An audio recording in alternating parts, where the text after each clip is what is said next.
On the eve of war in February 2022, Russia's economy appeared stable, with bustling city centers, vibrant shopping districts, and a sense of normalcy in daily life.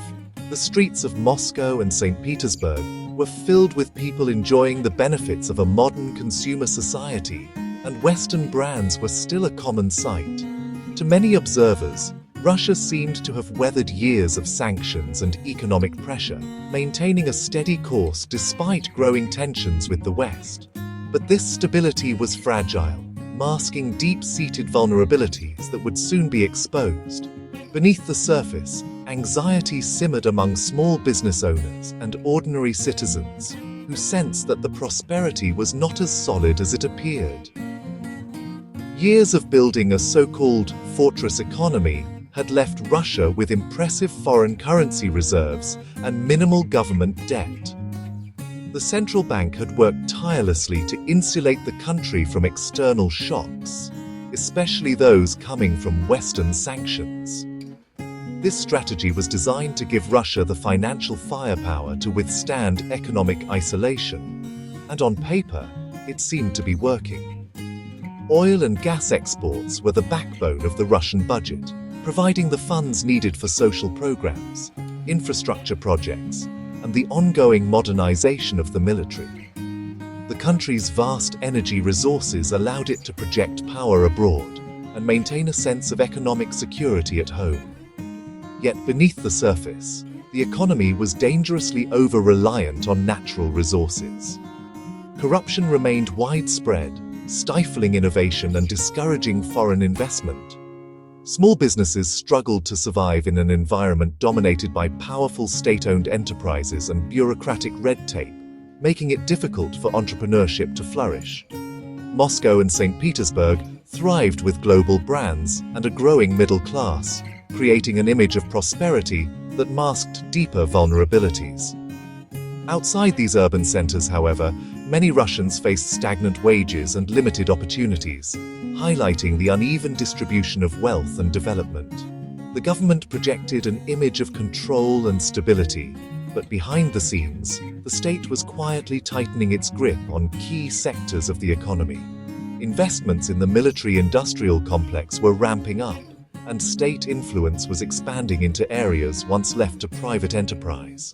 Defense spending was on the rise, with factories shifting production toward military vehicles and equipment. This shift signaled a move toward a more militarized economy, as the government prepared for the possibility of conflict. The belief that Russia's economic fortress could weather any storm was about to be tested as never before. Ordinary Russians watched the news with growing concern, wondering how their lives would change if war broke out. The true cost of war would soon shatter these assumptions, revealing just how vulnerable the Russian economy really was beneath its carefully constructed facade.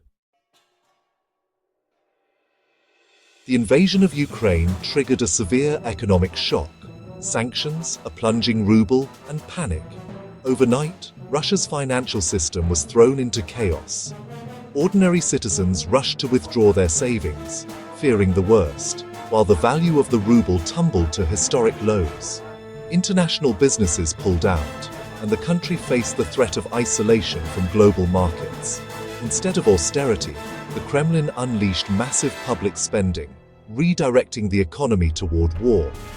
The government poured money into the system at an unprecedented rate, determined to keep the economy afloat and maintain public confidence. Ministries worked around the clock, announcing new programs and subsidies to cushion the shock. Civilian factories were retooled for military production, and trillions of rubles flowed into defense contracts. Entire industries shifted focus, with car plants and electronics manufacturers now producing tanks, drones, and ammunition. The defense sector became the engine of the new wartime economy. By 2025, military spending consumed 40% of the federal budget, echoing Soviet times. The scale of this transformation was staggering, with military parades and propaganda reinforcing the sense of national mobilization. This created jobs, but almost exclusively in the war sector: welders, mechanics, and soldiers. For many, the only stable employment was tied to the military machine, as civilian opportunities dwindled. Recruitment drives offered life-changing salaries, especially in poorer regions, turning war into a source of employment. Young men from rural areas flocked to enlist, drawn by the promise of steady pay and benefits their families had never seen before. The flood of money created a temporary economic boom, with GDP growth defying predictions of collapse. Construction sites buzzed with activity, and shopping malls filled with consumers, giving the impression of prosperity and resilience. The Kremlin touted these numbers as proof of resilience, but the boom was artificial, a sugar rush fueled by deficit spending. Behind the scenes, the government borrowed heavily and printed money to keep the illusion alive, ignoring the risks building beneath the surface. The civilian economy was being starved to feed the military machine. Small businesses closed, shelves emptied, and resources were diverted away from everyday needs. The illusion of prosperity masked deepening imbalances. While some enjoyed new wealth, many more struggled with rising prices and shortages, their lives growing more precarious. The consequences for ordinary Russians were only beginning to emerge. As the war economy expanded, the true cost of this spending spree would soon become impossible to ignore.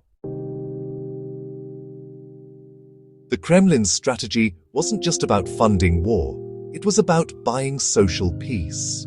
In exchange for public silence, the state offered unprecedented pay to soldiers and huge compensation to bereaved families. Coffin payments turned tragedy into financial opportunity, especially in poor regions, muting potential dissent. War payments created new economic winners, blue-collar families in rural towns, lifted out of poverty by state largesse. Despite staggering casualties, mass protests never materialized. The state's money kept unrest at bay, but this fragile peace depended entirely on the government's ability to keep the rubles flowing. War spending split Russia into two economies. The military sector boomed, running factories non-stop and paying premium wages. Meanwhile, the civilian economy was gutted, starved of workers, investment, and goods. Official statistics showed growth, but most Russians faced scarcity, rising costs, and declining services. Pockets of prosperity emerged in war-linked regions, while the majority saw their living standards erode. The divide between winners and losers grew, threatening the social stability the Kremlin sought to protect. The war economy's benefits were deeply unequal and increasingly precarious. Beneath the surface, inflation was quietly eroding the very foundations of Russia's war economy. While headlines focused on the front lines, a different kind of battle was being fought in the wallets and homes of ordinary Russians. Printing money to fund the war sent prices soaring, acting as a hidden tax on every Russian. Each trip to the store became a reminder that their rubles bought less and less, as the cost of basic goods crept higher week after week. The central bank responded by hiking interest rates to 16%, a drastic move that crushed civilian businesses and choked off mortgages. Small business owners struggled to survive, and families found it nearly impossible to borrow for homes or invest in their futures. Ordinary families saw food and essentials become unaffordable, with real inflation far outpacing official figures.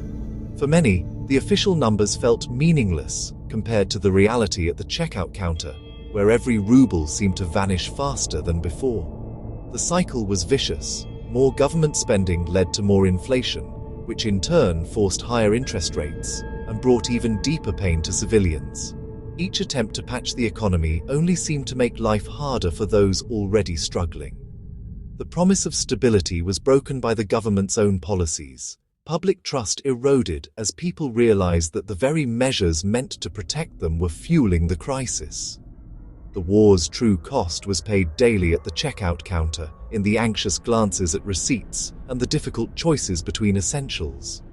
The economic model was unsustainable, and the burden fell hardest on ordinary people, families, workers, and pensioners, who bore the brunt of a crisis they did not create, but could not escape.